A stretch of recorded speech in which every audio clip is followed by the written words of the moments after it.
Good morning everyone. Welcome back to GK Today. And today we'll be discussing most important MCQs for 17th of June 2023. Let's start with our session. Which institution has launched Vigyan Vidushi program? So Tata Institute of Fundamental Research through its Homi Bhabha Center for Science and Education, Mumbai, has started the summer program named as Vigyan Vidushi for the girl students who are pursuing physics at MSc level. Okay, so basically it is an initiative to address the gender balance in the discipline of physics at the doctorate level, and the number of the girl students at the doctorate level in the physics department of allied research institutes in India is currently 23%. Fine. So TIFR has launched this Vigyan Vidushi program to increase the number of girl students who are pursuing physics at MSc level. Fine. And what is the full form of TIFR? Tata Institute of Fundamental Research. Next is India held a meeting of the Joint Committee of Comprehensive Economic Partnership Agreement with which country? So the inaugural meeting of the Joint Committee of India UAE Comprehensive Economic Partnership Agreement concluded recently, and during the meeting both the countries reviewed the bilateral trade under this Comprehensive Economic Partnership Agreement. Also the 13th Ministerial Conference of the World Trade Organization is scheduled to be held in Abu Dhabi, UAE during February 2024. Okay, so India held this meeting with the country UAE. Exercise Kovrin is the joint military exercise between India and which other country? So the 12th edition of the joint military exercise Kovrin between Indian Army and the Maldives National Defence Force has commenced in the state of Uttarakhand recently. So Kovrin is a bilateral annual exercise that is conducted alternatively in India and in Maldives. So your answer would be Maldives. Two questions can be framed from the slide. Kovrin is the exercise between which two countries? So India and Maldives. And what was the venue for this year's edition? Answer would be Uttarakhand. Which country organized the Global Digital Public Infrastructure Summit? So Global DPI Summit and Global DPI Exhibition were inaugurated recently by the Union Minister of State in Electronics and IT. And more than 50 countries and 150 foreign delegates took part in this summit as the side event of the third meeting of G20 Digital Economy Working Group. Fine. So during this particular summit, India signed the Memorandum of Understanding with 4 countries, which are these: Armenia, Sierra Leone, Suriname and Antigua and Barbuda, on sharing India stack digital solutions. Okay. So which country was the host for this Global Digital Public Infrastructure Summit? Answer would be India. Next is Asian Development Bank signed a loan agreement with India for implementing subtropical horticulture, irrigation and value addition project in which state or the union territory. So a $130 million loan agreement was signed recently between the Asian Development Bank and the Indian government, and this agreement is for the implementation of Himachal Pradesh subtropical horticulture. Okay, not only for horticulture but for irrigation also and value addition, different type of projects. Basic aim is to promote horticulture in the state of Himachal Pradesh. Okay, so here correct answer would be third option. Which state is the host of SAI 20 summit in India? So Supreme Audit Institutions 20 summit under India's G20 presidency commenced recently in the state of Goa. And this summit has called upon the supreme audit institutions to take measures for suitable integration of artificial intelligence in the audit process and task for improved audit efficiency and effectiveness. Fine. So which state was the host for Supreme Audit Institutions 20 Summit? Answer would be Goa. Which country is the host of the Subsidiary Bodies 58 Conference? So the Subsidiary Bodies 58 Conference in Germany hit a deadlock during its second plenary meeting regarding the adoption of the agenda, and which finally results in no formal agenda being approved. And this is the 58th session of UNFCC, Subsidiary Body for Implementation and Subsidiary Body for Scientific and Technological Advice. Fine. So simply, which country was the host for this conference? Answer would be Germany.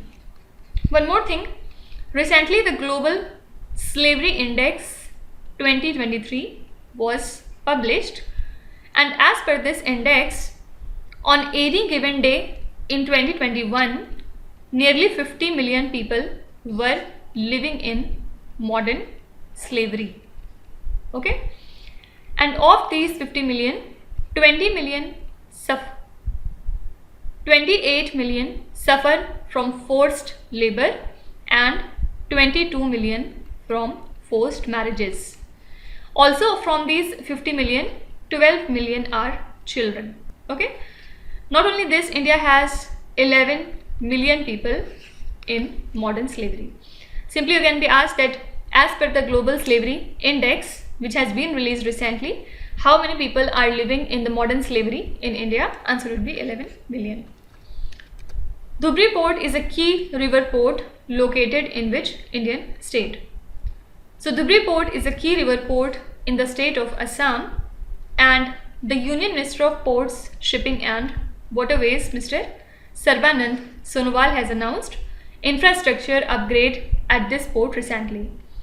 So plans were announced to develop a modern integrated office complex at the Dubri Port, along with the construction of a new warehouse and road, the aim of which is to benefit the stakeholders from the countries Bhutan and Bangladesh. Okay, so Dubri Port is a key river port that lies in the state of Assam.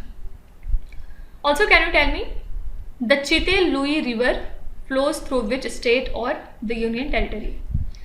So this river lies in Aizawl, means Mizoram, and why it is in news? Because this river is at risk because it is being transformed into a site for dumping the waste. Fine. And this river flows through Aizawl city for approximately 20 kilometers before joining the river Tuirial, which originates from the Bangwan range in northern Aizawl. So this river has turned into a small stream due to encroachments on its banks, and plastic makes up most of the solid waste in this river. So that's why it was in news.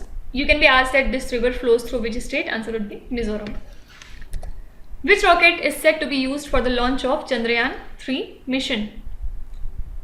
So Chandrayaan 3 will be launched between 12th of July and 19th of July in the year 2023, and it is an ambitious space mission, the aim of which is to land on the surface of the moon.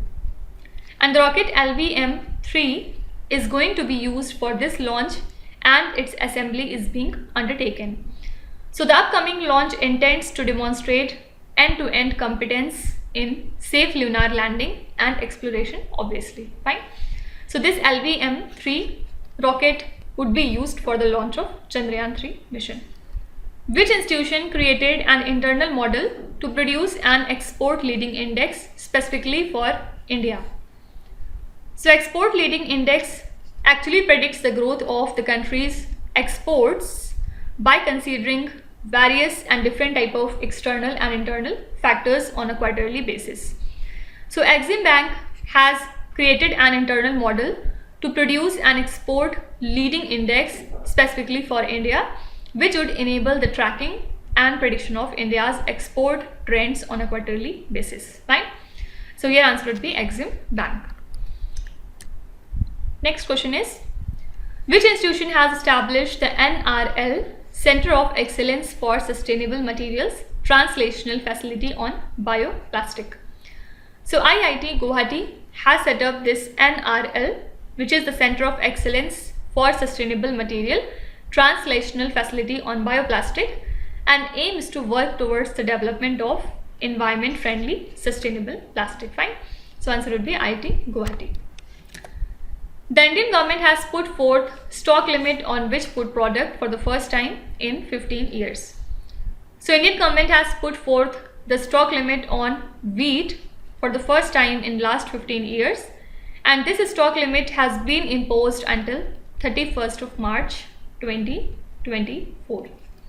Not only this, also Center has decided to offload 15 lakh tons of wheat in the first phase from the central pool stock under the open market sale scheme to control the retail prices of wheat. Okay, so answer would be B option. Which union territory topped the Food Safety Index 2022 to 23? This is an important question. So Jammu and Kashmir has maintained its first rank in the Union Territory category in Food Safety Index, and Department of Food and the Drugs Administration, Jammu and Kashmir has received the award third time in a row for 2021, 2022 and now for 2023. Okay, and this index is released annually by the Food Safety and Standards Authority of India. Fine. So this is so your answer would be Jammu and Kashmir, and this is a 5-star question. Don't forget it. Which institution successfully tested the Agni Prime new generation ballistic missile? So the new generation ballistic missile Agni Prime was successfully flight tested by DRDO, means Defense Research and Development Organization, from Dr. APJ Abdul Kalam Islands off the coast of Odisha. And during the flight test, all objectives were successfully demonstrated. Fine. Sometimes you can be asked that in Agni P, what does P stands for? So answer would be prime. Okay. So DRDO has tested the Agni Prime, which is a new generation ballistic missile. So these are the most important current affairs and the news from today. And now let's start with our revision session, in which we are doing the current affairs revision for the month of May, and this is the 8th part in this series. So today we'll be doing the questions from 106 up to question number 120. So with this we'll cover 50% of the current affairs from this month. Let's start. Kremlin is used to refer the government of which particular country? So this is the government of Russia. And why Kremlin was in news? Because Russia has accused the country Ukraine for attempting drone attacks targeting Kremlin to assassinate President Vladimir Putin. Fine. And currently there are nearly 20 Kremlins across Russia. And Kremlin basically means fortress inside a city, and often it is used to refer to the Russian government. Which institution is the regulator of insurance companies? This is IRDAI, and the full form is the Insurance Regulatory and Development Authority of India. And now these new rules will assign higher responsibilities on senior management of insurers in designing and approving media campaigns that promote insurance products. Saurona triangular and Saurona aurigera, which were discovered recently, belongs to which species? These are the new species of butterfly. KH-47 Kinzhal is the hypersonic missile unveiled by which country? Kinzhal is the hypersonic missile of the country Russia, and it was unveiled in the year 2018. Talking about its feature, so it can travel the distances in the range of 1500 to 2000 kilometers while carrying a conventional or nuclear payload. Who is the author of the book titled as Cyber Encounters? This is the book of Mr. Ashok Kumar, who is the DGP of Uttarakhand state, and this book was recently unveiled by Uttarakhand Chief Minister Pushkar Singh Dhami. Which Chief Minister conferred with the Bharat Ratna Dr. Ambedkar Award of Buddhanjali Research Foundation? This award has been presented to Uttar Pradesh Chief Minister Yogi Adityanath. Which country launched the NICUP COCUP platform? This is the platform of the country Bhutan. Why? To promote local innovative ideas and solution. Actually, this platform will connect innovators, policymakers and investors to ease their collaborations and increase investment opportunities. Center for Innovation, Incubation, Research and Entrepreneurship has been inaugurated in which state or the Union Territory? Answer would be Telangana. And the main objective of the center is to face the latest engineering, technological and entrepreneurship challenges in the 21st century and to adopt advanced technologies. Which institution released a report titled as Race to Net Zero? This is United Nations ESCAP. Okay, full form is United Nations Economic and Social Commission for Asia and the Pacific. So as per this report, most of the countries in the Asia Pacific are insufficiently prepared to face extreme weather events and natural disasters. Which state or the Union Territory launched the Jagan Annaku Chebudam program? This is the initiative of Andhra Pradesh. Who is the current Chief Minister of Andhra Pradesh? Mr. Y.S. Jagan Mohan Reddy. Cyber Surakshit Bharat is the initiative of which institution or Union Ministry? This is the initiative of Ministry of Electronics and IT. Which country imposed the Title 42 order? It was imposed by USA in 2020 by the Trump administration. Which institution released the Regional Economic Outlook, Middle East and Central Asia? This report was released by International Monetary Fund. In this, they have predicted that economies in the Middle East and Central Asia will likely to slow down this year because of high inflation and increasing interest rates. Science Media Communication Cell is associated with which union ministry? It is associated with Ministry of Science and Technology. And this cell will be established to showcase the success stories of all departments related to science. Bandhavgarh Tiger Reserve is situated in which state or the Union Territory? It lies in the state of Madhya Pradesh. And why it was in news? Because 16 female and 2 male swamp deer were released recently into this tiger reserve, and it lies in the eastern Satpura Hills, and the swamp deer were brought from the Kanha National Park. Okay, and Kanha National Park also lies in the state of Madhya Pradesh. So these are the next 15 questions from the month of May, and tomorrow we'll be continuing it from here and we will cover the questions from 121 up to 135. I hope this revision series is helping you a lot in your preparation. So you can write your feedback in the comment section if you want. Now let's start with today's quiz. Here on the slide you can see 5 questions which have been taken from the past 2-3 days current affairs. Pause the video and try to solve each of these questions, and at the end of the lecture do not forget to share your scores in the comment section. So please be honest and do not cheat with yourself. So that's it for today. I hope you have liked the session. These were the important news and events from today, and we will meet again tomorrow with some more important current affairs. Till then, stay tuned. Thank you so much for watching, and please do not forget to subscribe to GK Today. With this, Meenu Hadsana signing off.